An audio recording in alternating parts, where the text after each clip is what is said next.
ये है कोटा, जिसको चंबल की नगरी भी कहा जाता है। वैसे तो कोटा को शिक्षा नगरी बोला जाता है, लेकिन अगर मैं कोटा को धार्मिक नगरी और प्राकृतिक नगरी कहूँ तो आप आश्चर्य मत कीजिएगा। क्यों? क्योंकि आज मैं आपको कोटा में स्थित एक ऐसे मंदिर के बारे में बताने वाला हूँ, एक ऐसे मंदिर के दर्शन कराने वाला हूँ जो कि प्राकृतिक दृष्टि से और पौराणिक दृष्टि से बहुत ही ज़्यादा सुंदर और महत्वपूर्ण है। जी हाँ, आज मैं आपको दिखाने वाला हूँ एक ऐसा मंदिर जिसके बारे में आपने बहुत ही कम सुना होगा।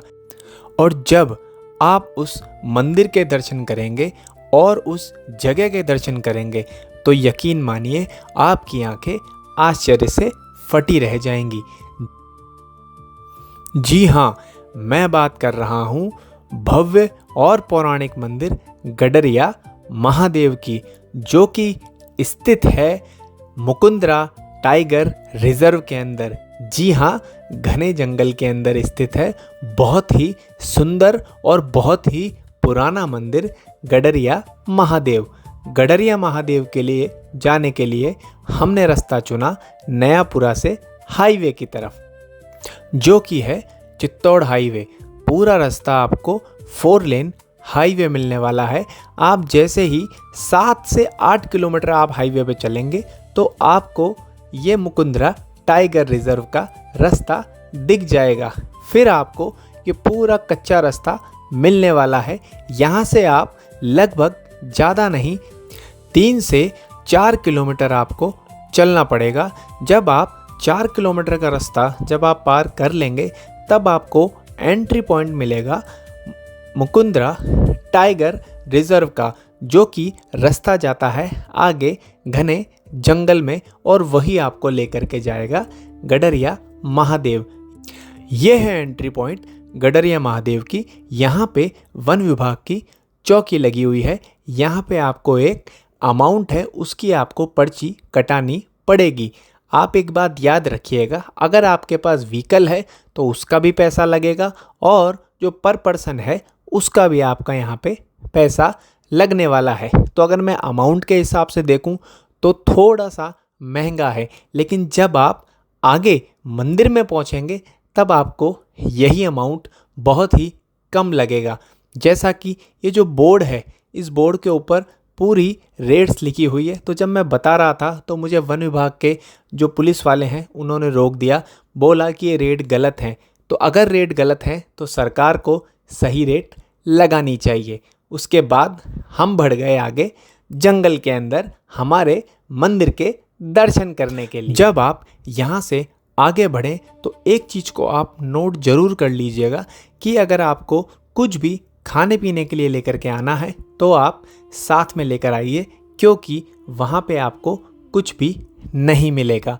पानी तो स्पेशली आपको वहाँ पे नहीं मिलेगा। तो आप घर से अगर पानी की बोतल लेकर के आएँ तो बहुत ही अच्छा आपके लिए रहेगा। रास्ता पूरा जंगल का रहने वाला है। और एक चेतावनी मैं आपको दे दूं कि ये मुकुंदरा टाइगर रिजर्व है, तो यहाँ पे आपको टाइगर भी मिल सकते हैं। ये है वो पर्ची जो हमने अंदर जाने के लिए कटाई। एक बाइक 2 पर्सन्स का हमारा खर्चा लगा 453 रुपया।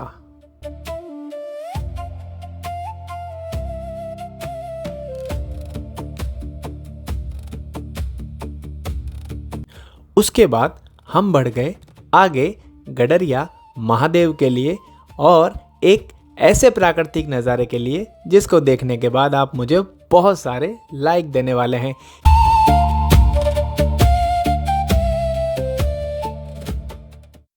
नमस्कार दोस्तों, हम आ गए हैं प्राकृतिक छटाओं से भरपूर एक ऐसे स्थान पे जिसका नाम है मुकुंदरा टाइगर रिजर्व। और यहाँ पर भी हम जिस मंदिर के दर्शन करने आए हैं उसका नाम है गडरिया महादेव। गडरिया महादेव पौराणिक दृष्टि से तो महत्वपूर्ण है ही, प्राकृतिक दृष्टि से भी बहुत ज़्यादा महत्वपूर्ण है।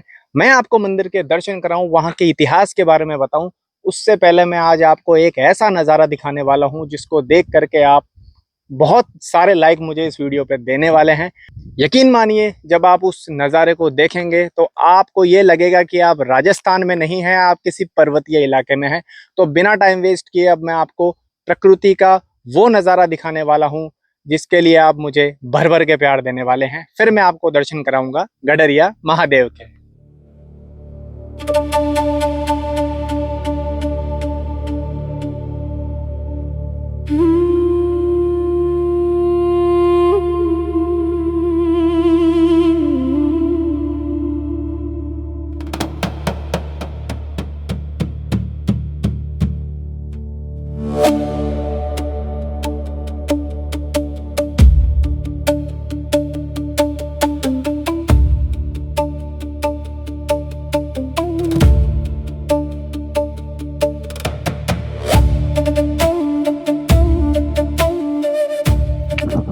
दोस्तों, मेरे पीछे जो आप ये नज़ारा देख रहे हैं, ये नज़ारा अपने आप में इस जगह को बहुत ही ज़्यादा सुंदर बनाता है और इसीलिए गडरिया महादेव पे बहुत ज़्यादा लोग आते हैं।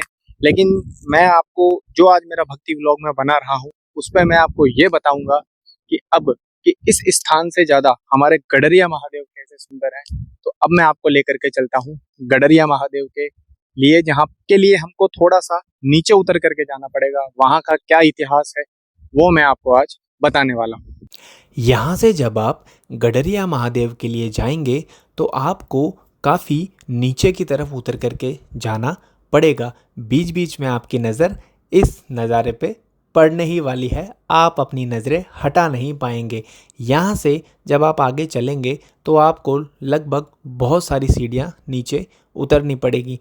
आप एक चीज़ के लिए हमेशा याद रखिएगा कि आप बारिश के टाइम पे आएँ तो यहाँ पे बहुत ज़्यादा फिसलन रहती है और यहाँ पे बंदरों का भी बहुत ज़्यादा आतंक है, तो थोड़ा संभल करके रहें। यहाँ पे वैसे तो नीचे की तरफ सीढ़ियाँ उतरने के लिए वाइट कलर से पूरे निशान बनाए हुए हैं जिससे आपको दिक्कत नहीं होगी, लेकिन फिर भी बारिश के टाइम पे यहाँ पे फिसलन बहुत ज़्यादा बढ़ जाती है और दाएं बाएं पकड़ने के लिए ऐसे कोई सपोर्ट नहीं है, इसलिए आपको बहुत संभल करके नीचे उतरना पड़ेगा।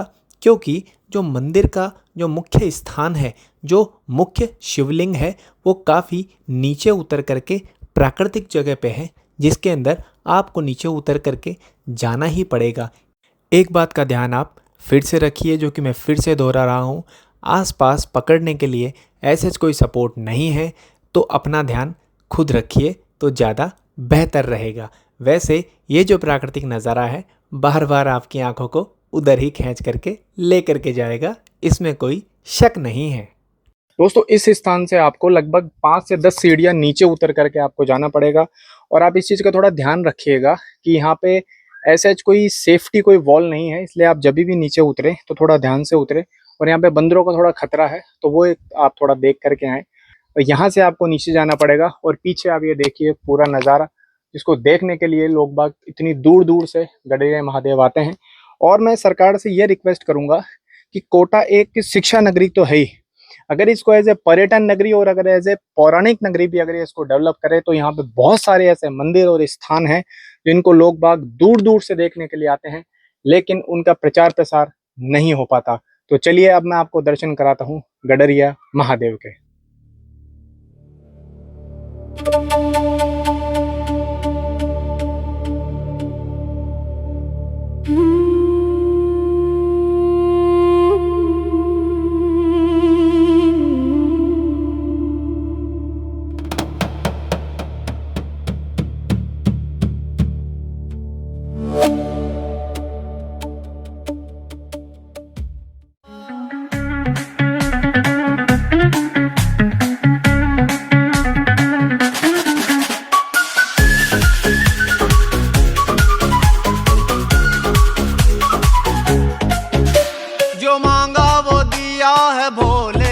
तुम्हारी कृपा से है ये जीवन, पार लगा दो नैया भोले, अर्पण कर दूं तन मन, पाएगा वो ही अमृत में। जब हमने यहाँ के पुजारी जी से मंदिर का इतिहास जाना, तब उन्होंने बताया कि ये शिवलिंग लगभग 700 वर्ष पुराना है। मान्यता है कि ये शिवलिंग सबसे पहले एक गडरिया को दिखाई दिया था, इसलिए इसे गडरिया महादेव के नाम से जाना जाता है। सावन के महीने में यहां श्रद्धालुओं की भारी भीड़ उमड़ती है और दूर दूर से भक्त भगवान शिव के दर्शन करने आते हैं। मंदिर परिसर में एक संत शिरोमणि का पावन धूना भी स्थित है, जो इस स्थान की आध्यात्मिक महिमा को और बढ़ाता है। पुजारी जी का कहना है कि जो भी व्यक्ति कोटा आए, उसे एक बार गडरिया महादेव के दर्शन अवश्य करने चाहिए। यहां का शांत वातावरण और दिव्य अनुभूति हर भक्त के मन को श्रद्धा और भक्ति से भर देती है। जब आप मंदिर से थोड़ा सा आप आगे चलेंगे तो ये देखिए, मैं आपको ये दिखाता हूँ।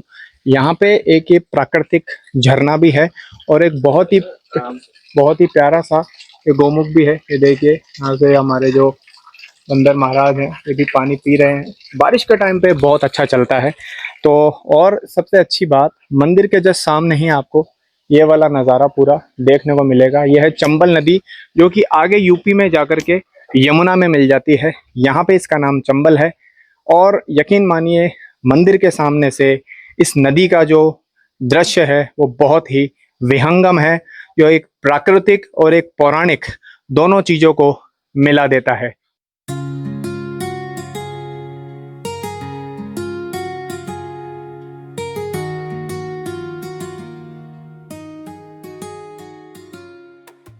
वैसे तो यहाँ पे बंदरों को या फिर जानवरों को खिलाना अलाउ नहीं है, लेकिन हमारी जनता मानती कहाँ है।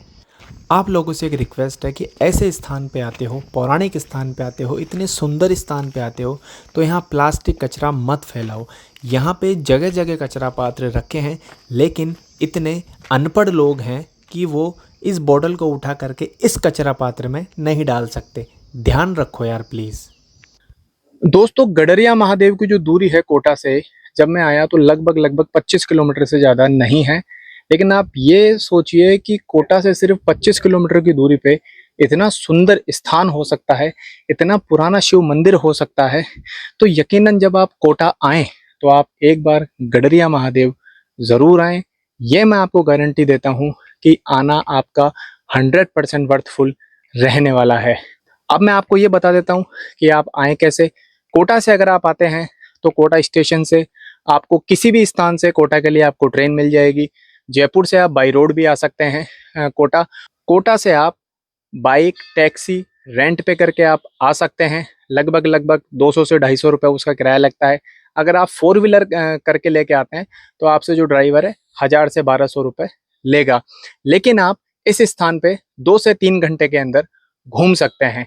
तो आज का जो भक्ति व्लॉग है वो आपको कैसा लगा, और अगर आपको गडरिया महादेव और ये पूरा स्थान अगर आपको पसंद आया हो तो अपने मित्रों तक, परिवारजनों तक आप जरूर शेयर करें, जिससे ऐसे स्थानों के बारे में, हमारे ऐसे मंदिरों के बारे में लोगों को ज़्यादा से ज़्यादा पता चले।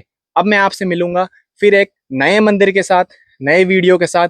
जब तक हमें ऐसे ही सपोर्ट करते रहें और हमारा हर एकादशी पे जो नया भजन आता है उसके लिए हमें ऐसे ही प्यार देते रहें। निर्जला एकादशी पे फिर से एक हमारा नया भजन आने वाला है। हमें ऐसे ही सपोर्ट करते रहें, प्यार करते रहें और प्रेम से बोलिए जय सिया राम।